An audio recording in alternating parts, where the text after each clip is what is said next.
അവരാണ് പിന്നെ ശ്രീപത്മനാഭന് നേരിട്ട് പുഷ്പാഞ്ജലി ചെയ്യുക. അവർക്ക് വലിയ പദവിയാണത്, വലിയ പദവിയാണ്.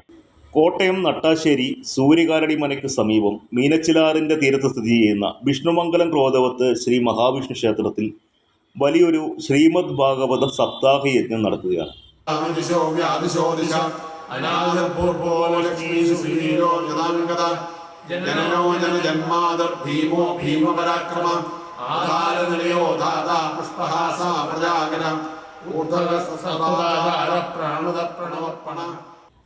പ്രകൃതിരമണീയവും ശാന്തഗംഭീരവും ഭക്തിസാന്ദ്രവുമായ ഈ ദക്ഷിണബദരി കേദാരത്തിൽ നടക്കുന്ന സപ്താഹത്തിന്റെ യജ്ഞാചാര്യൻ ഒരു പുഷ്പാഞ്ജലി സ്വാമിയാരാണ്.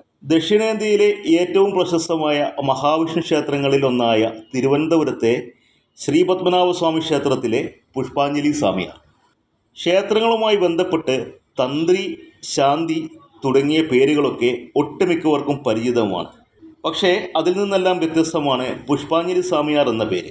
പതിവിൽ നിന്നും വ്യത്യസ്തനായി സപ്താഹവേദിയിൽ പൊതുജനങ്ങളുമായി സമ്പർക്കം പരിമിതപ്പെടുത്തി ഒരു യഥാർത്ഥ സന്യാസിയുടെ ഔന്നിത്യ ഗുണങ്ങളായ നിസ്സംഗതയും നിർമ്മമതയും മുഖമുദ്രയാക്കി ഭാഗവതത്തിൽ മാത്രം ശ്രദ്ധയൂന്നി അതിൻ്റെ അന്തസാരം താത്വികമായി വർണ്ണിക്കുന്ന ഒരു യജ്ഞാചാര്യനെയാണ് കഴിഞ്ഞ കുറച്ച് ദിവസങ്ങളായി നാം ഈ യജ്ഞവേദിയിൽ കാണുന്നത്.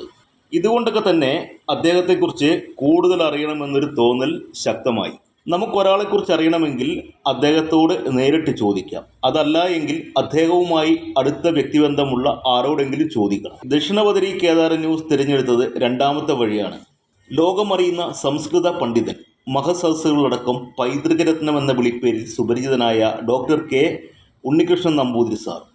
ഈ വിഷയവുമായി ബന്ധപ്പെട്ട് അദ്ദേഹവുമായി സംസാരിച്ചു. ശ്രീപത്മനാഭസ്വാമിയുടെ പുഷ്പാഞ്ജലി സ്വാമിയാരായ ആ നിഗൂഢ സന്യാസിയെക്കുറിച്ച് ഏറ്റവും സ്വാധികനായ ഉണ്ണികൃഷ്ണൻ സാറിൻ്റെ വാക്കുകൾ നമുക്ക് കേൾക്കാം. ശങ്കരാചാര്യ സ്വാമികൾ ആണ് ഈ പണ്ട് ഇവരെ നിയോഗിച്ചത് എന്നാണ് നമ്മുടെ വിശ്വാസം. അതിൽ ഇപ്പോൾ ഈ തൃശ്ശൂർ ബ്രഹ്മസ്വ മഠത്തിൽ വടക്കേ മഠം, നടുവിൽ മഠം, തെക്കേ മഠം, ഇങ്ങനെ പ്രത്യേകം മഠങ്ങളുണ്ട്. അതിൽ നടുവിൽ മഠത്തിലെ സ്വാമിയാരാണ് ഈ അച്യുതഭാരതി സ്വാമിയാർ. അപ്പോൾ ഈ അച്യുതഭാരതി സ്വാമിയാർ, ഈ നടുവിൽ മഠത്തെ അച്യുതഭാരതി സ്വാമിയാരും അതുപോലെ തന്നെ മുഞ്ചിറ മഠത്തിലെ സ്വാമിജി, അവർക്ക് രണ്ടുപേരുമാണ് ശ്രീപത്മനാഭസ്വാമി ക്ഷേത്രത്തിലെ പുഷ്പാഞ്ജലി നിർവഹിക്കേണ്ടത്. അപ്പോൾ രാവിലെ അവിടെ അതിനൊരു പ്രത്യേക സമയമുണ്ട്, അഭിഷേകം കഴിഞ്ഞിട്ടുള്ള ആ ഒരു സമയമുണ്ട്. ആ സമയത്ത് മേൽശാന്തി എല്ലാവരും അവിടെ നിന്ന് മാറി നിൽക്കും. എന്നിട്ട് ഈ സ്വാമിജിമാർ രണ്ടുപേര് അവരാണ് ശ്രീപത്മനാഭന് നേരിട്ട് പുഷ്പാഞ്ജലി ചെയ്യുക. അവർക്ക് വലിയ പദവിയാണത്, വലിയ പദവിയാണ്. അപ്പോൾ അങ്ങനെ ആ പുഷ്പാഞ്ജലി ശ്രീപത്മനാഭന് നേരിട്ട് നടത്തുന്നത് കൊണ്ടാണ് ഇവർക്ക് പുഷ്പാഞ്ജലി സ്വാമിയാർ എന്ന് പേര്.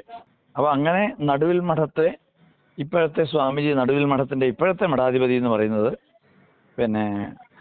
മുൻപ് പൂർവാശ്രമത്തിലെ ഉറവങ്കര അച്യുതൻ നമ്പൂതിരി, പൂർവാശ്രമത്തിലെ ഉറവങ്കര അച്യുതൻ നമ്പൂതിരി എന്ന് പറയുന്ന മഹാപണ്ഡിതൻ, വേദാന്ത പണ്ഡിതനും ഒക്കെ ആയിട്ടുള്ള ആളാണ്.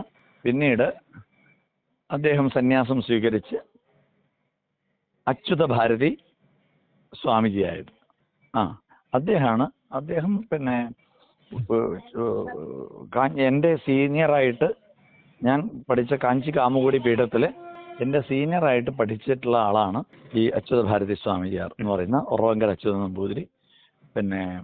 അദ്ദേഹം പാലാ രാമകൃഷ്ണാശ്രമത്തിൻ്റെ സംസ്കൃത വിദ്യാപീഠത്തിൽ അധ്യാപകനായിട്ട് കുറേ വർഷങ്ങൾ സേവനമനുഷ്ഠിച്ചിട്ടുണ്ട്. പാലാ ശ്രീരാമകൃഷ്ണ ആശ്രമത്തിൻ്റെ സംസ്കൃത വിദ്യാപീഠത്തിൽ അധ്യാപകനായിട്ട് കുറേ വർഷം ഉണ്ടായിരുന്നു. അത് കഴിഞ്ഞിട്ട് പിന്നെ അദ്ദേഹം സന്യസ്തനായി.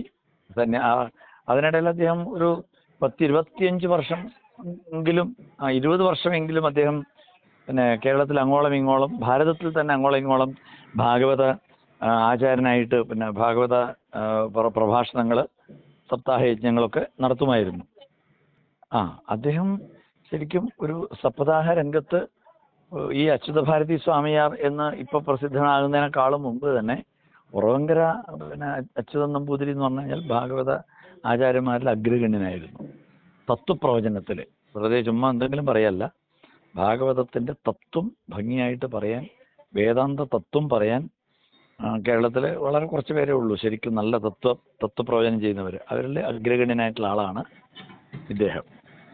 പിന്നെ സ്വാമിജി ആയതിനു ശേഷം അദ്ദേഹം സന്യാസം സ്വീകരിച്ചതിന് ശേഷം അദ്ദേഹം അങ്ങനെ ഒരുപാട് പിന്നെ സപ്താഹ യജ്ഞങ്ങൾ ഏൽക്കാറില്ല. കാരണം അദ്ദേഹത്തിന്റെ ആ പുഷ്പാഞ്ജലി നിർവഹണവും ഇതൊക്കെ തടസ്സം വരാൻ പാടില്ല. ഒരുപാട് ദിവസം അദ്ദേഹത്തിന് തിരുവനന്തപുരത്ത് വിട്ടു നിൽക്കാൻ പറ്റില്ല. അതുകൊണ്ട് അദ്ദേഹം അധികം ഏൽക്കാറില്ല. എന്തായാലും ഇവിടെ അതൊരു മഹാഭാഗ്യം.